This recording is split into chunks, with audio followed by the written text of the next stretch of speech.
Good morning. Thank you very much. Very kind introduction.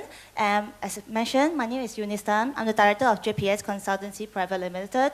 And some of you might be wondering, what is this segment all about? Now, this morning, I understand that there have been three very experienced speakers this morning that you all have heard from, talking about market trends, implication of the rules and regulations, local and overseas properties. Now that you have heard from them, some of you might have an idea what to invest now, how to invest, and all those things. Now, my role now is the next step you might want to consider is at the strategies and the tools that you might want to consider how to invest, right? Can I just have a show of hands? How many of you have already invested in properties? Okay. And how many of you have invested in properties or heard of the strategy of using a company to buy properties? Quite a number. I see some familiar faces as well. Okay, without further ado, just let me begin. Before I begin, can I just give a short introduction of myself? Just a quick one, so that at least you know who you are listening to, okay? Right, my name is, I'm the director of JPS Consultancy, I've mentioned, and I'm graduate from University of Manchester in UK with a law degree. And after that, I joined a law firm with the corporate department for 2.5 years. And conveyancing department is actually just next to my department. After 2.5 years, I decided that legal industry is really not my cup of tea. So a lawyer's life is actually quite hard. So be nice to your lawyers, okay, next time. Right, and so I didn't go on to take my law degree. So my disclaimer as well, this is not legal advice, okay? Right, my experience will be in business compliance, merger and acquisition, MAS license application, and I'm a speaker that I've been invited to NEON, SLP previously, to give a talk on company setup as well. Yeah, so just a quick introduction of myself.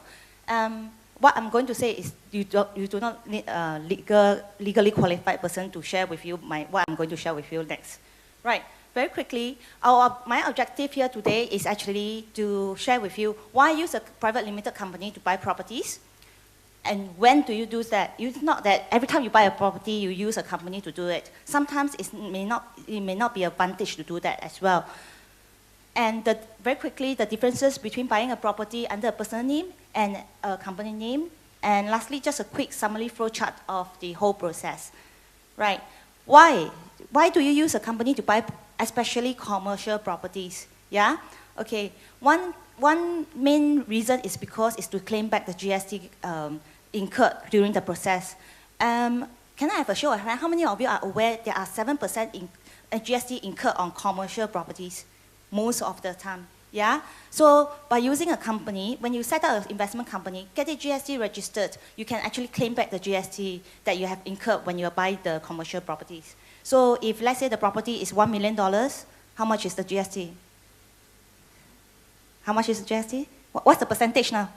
7%, yeah. So if you are very cash rich and you don't want to claim back the 7%, that's fine, okay? But if you want to claim back the 7%, that's one way of doing it, right? Next is actually the tax exemption on the first 100K for chargeable income for a newly incorporated company. Now, for a newly incorporated company, a company is actually under a corporate tax regime, whereas for us individuals, we are under personal tax regime, yeah?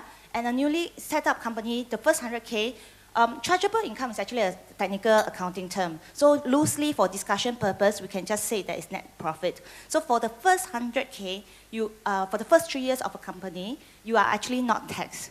So can you imagine how much tax you will be saving under a company? Yeah? Okay. Then also, it is an alternative option to dispose of properties. Now, if you buy a property under your personal name, so when you sell it, how do you normally do it? You go to a lawyer, you sign the option, sign the SMP, and blah, blah, pay the stamp duties, yeah? Now, using a company, you can actually have the option to sell the company. That means it's a transfer of shares, okay? So don't worry too much about the technical part, but just remember, just bear in mind that you can actually sell the company instead of sell the property. And one advantage is because the stamp duty is only 0.2% instead of your usual 3% minus 5,004, yeah? Okay, so when to use that? Now, this strategy is for people who want to build a portfolio of properties. Yeah, if you are thinking of buying just one property for the rest of your life, yeah, then don't bother. Yeah, but if you are looking at using buying a portfolio, like building your own monopoly of property investments, then this is a strategy that you really want to consider using. Okay, now let's take a look. Now, industrial commercial properties. For using a company to buy properties is usually when you buy industrial and commercial properties. One reason I mentioned just now is because of the GST portion, okay? And for residential, well, I'll cover residential in a bit, right? And also, some of you might heard of the concept of co-sharing. That means you buy with some other people. It might be your friends, your relatives, or your spouses. And if you use a company structure, look at the structure later on, you will find that using a company is easier, especially when you want to make any changes later on. Somebody wants to pull out, right? If you buy a property under two persons' individual name, so what happens when one person wants to pull out? You will have to sell the property, and then but the person left behind, right, will have to buy over the property. So it's like a fresh new transaction. So what do you incur? You need to go through the option, SMP, stamp duties, lawyer's fees all over again. Yeah? So with co-sharing, you can actually overcome that particular challenge. Now, when it comes to private residential, previously, maybe about 3 years ago, it can still be feasible to use a company. When I say private, HDB put aside, okay, HDB has its own special rulings. So whatever I mentioned here doesn't, HDB is totally out of the picture. Now, private residential refers to condo and landed properties. 3 years ago, maybe it's still feasible, it's still okay, but lately with all the pooling measures, it might not be that good anymore. Now, just on this note, just to mention about the additional buyer's stamp duty. Now, I believe most of you are aware of the ABSD, and what I mentioned is that, okay, so there are 3 categories for the ABSD, right? You are the experts, so maybe you can help me out as well. So the first category is Singaporeans buying first property. You will get additional. You'll be gonna by the stamp duty, additional by stamp duty. Then PR is second property, right? You will hit by the ABSD, right? Yeah. Okay. And foreigners is. Oh, have I got the other one?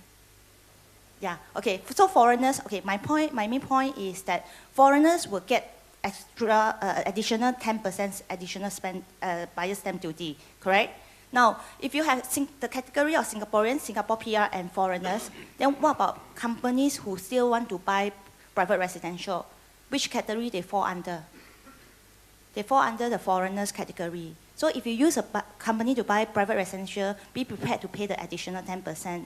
Now, some of you may be wondering, then why would anybody do that? There are various reasons why some people might still want to do that. Some of the MNC, they want to provide perks for the other people. They might still want to do for their high-level employees. They might still want to do that. So if you are looking at that, renting to such companies, right? So you might want to, it's just something to take note of, yeah? Okay, now the differences between buying a property under company name and versus personal name, right, is there are many differences. Today I'm only just going to touch on 2. One is the capital gains tax and the property trader concept. Now, in Singapore, we don't have capital gains tax. It's true. Some of you might be thinking to yourself already, hey, if I sell a property, the gains I made on the property is not taxed because it's capital gains. Yes, it's true. If you buy one property, okay, but if let's say in the long term, okay, let's say in 2009 you bought one and you sell. 2010 you bought one, you sell. 2011 and so on and so forth.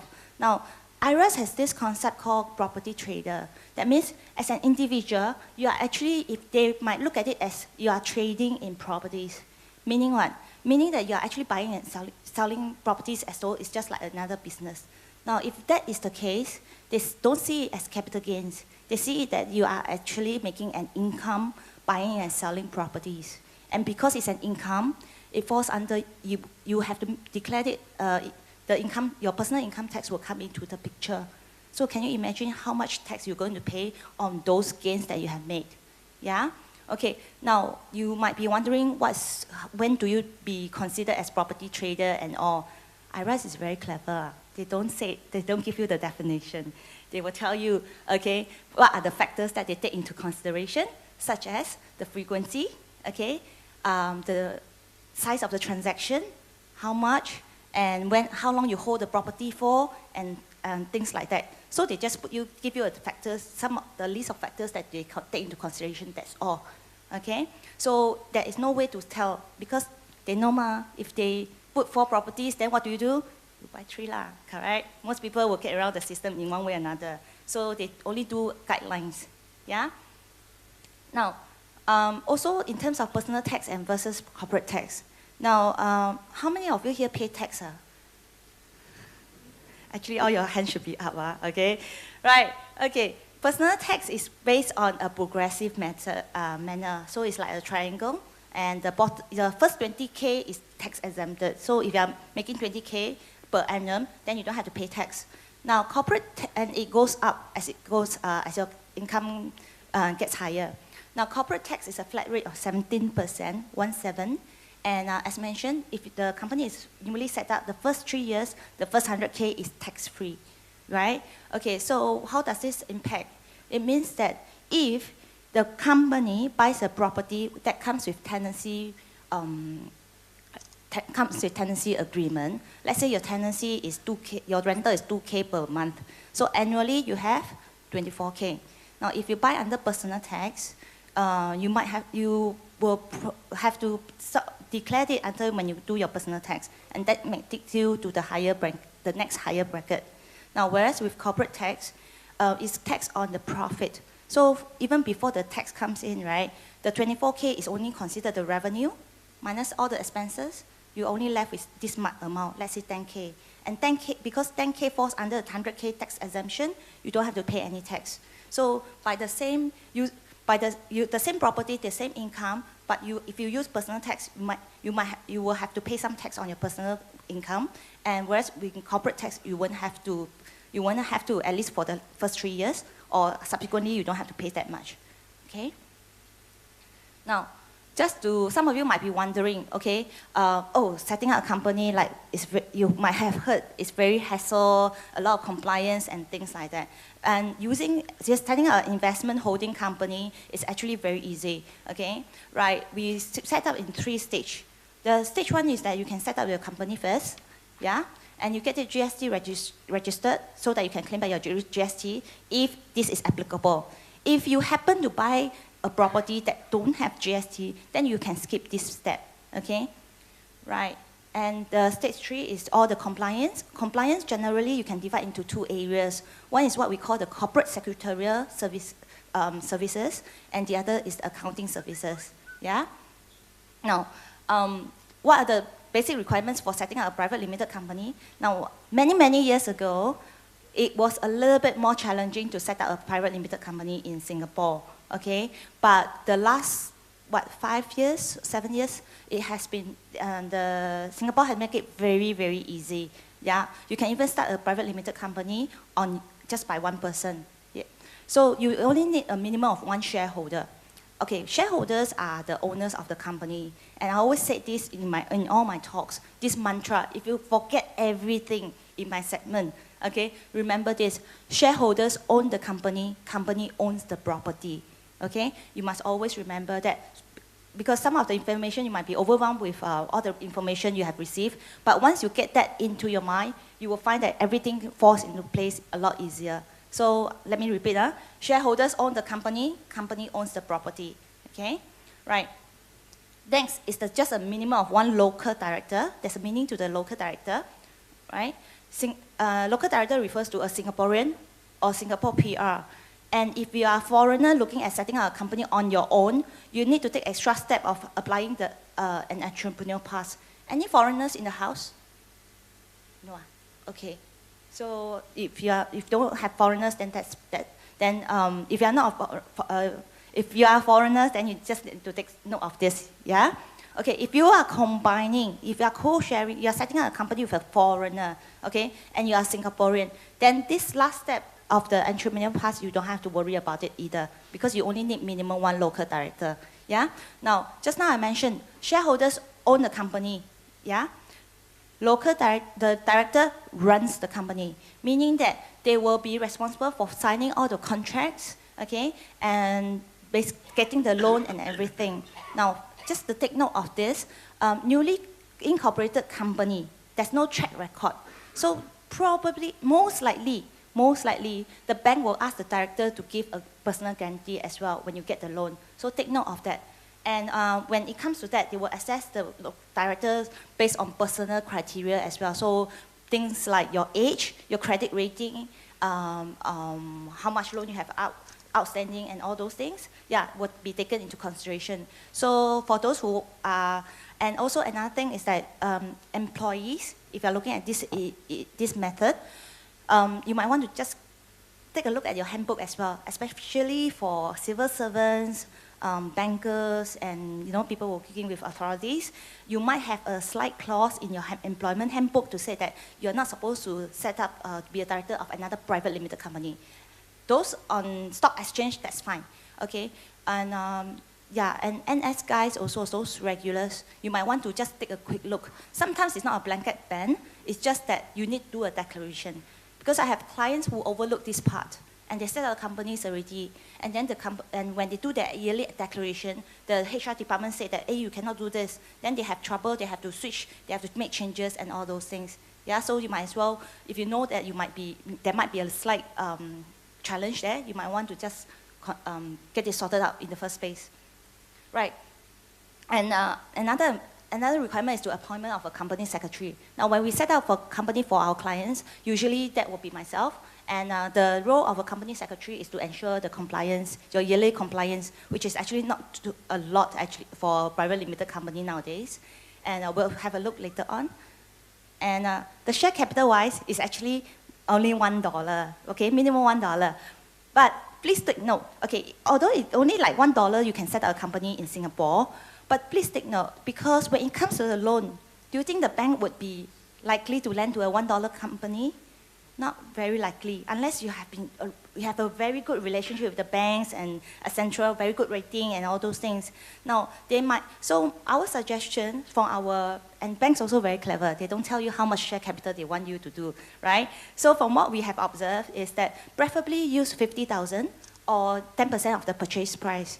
Now, some of you might be asking, oh, that means I have to come up with additional 50,000 or 10%? No. Once the money put in by the shareholders, which is the owners, right?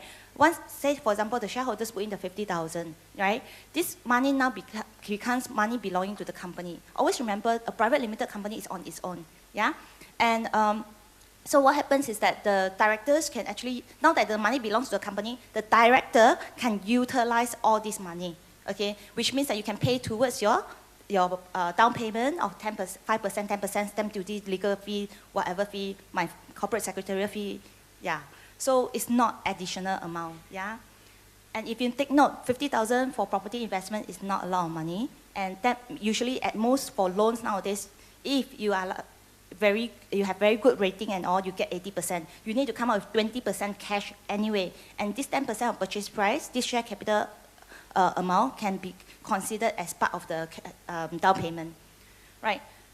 Very quickly, I just have a look at the overview of the GST. Some of you might be thinking, hey, GST, I heard got $1 million thingy and all those things, but not very clear. Now, for GST, usually the process is that we do the application, okay, then the IRAS revert and either approve or they will request for more information, okay. And you do e-file. Now, I just want to quickly go through the e-filing process. Now, after you got your GST approval, how do you get back your GST? That's the most important question, right? Okay, so it's actually an offset process. When you're GST registered, it doesn't mean that you make money from IRAS. It doesn't mean that you lose money from IRAS either, right? So let's have a look. GST incurred by company, okay? Say, for example, you buy a $1 million property and you incur 70,000, okay?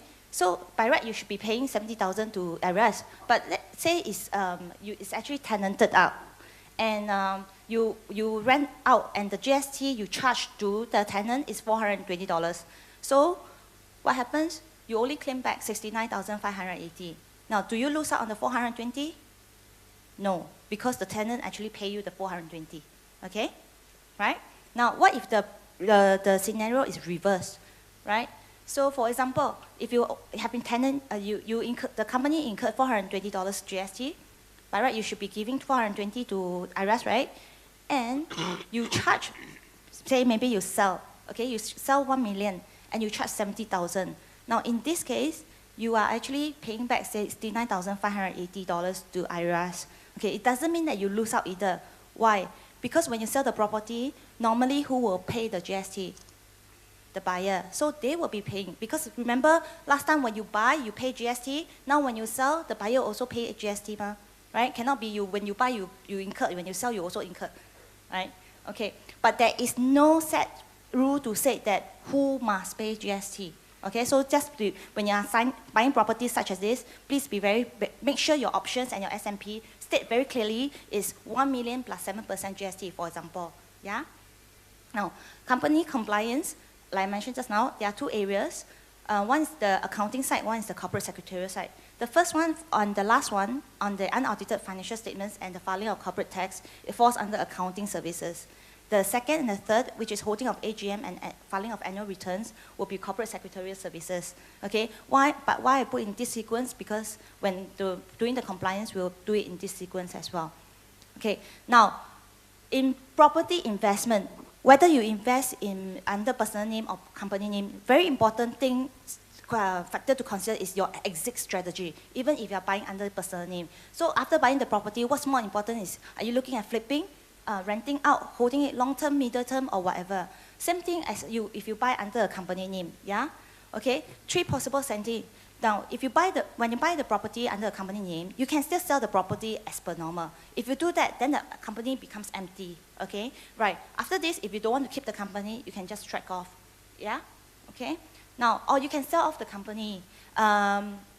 Robert Kiyosaki, if you all have heard of this guy, the author of Rich Dad Poor Dad, he always said this: you build out a company and you sell it off. So this is what I mean by just now. Earlier I mentioned there's an alternative option to sell off your property, and that is to sell off your company. Okay, you sell the whole lock, stock, and barrel, okay, to the buyer. Now this process is a transfer of shares, and the stamp duty incurred is actually 0.2% compared to your normal 3%. Yeah. Now, either that, or if not, then if let's say you buy properties, yeah, you sell off already, you can still keep the money in the company and you grow the company. So now that the company you sell off the property already, you have a sum of money in the company, yes, yeah. You also have some financial track records. Now, do you think that it's easier for you to get a loan now? Yeah.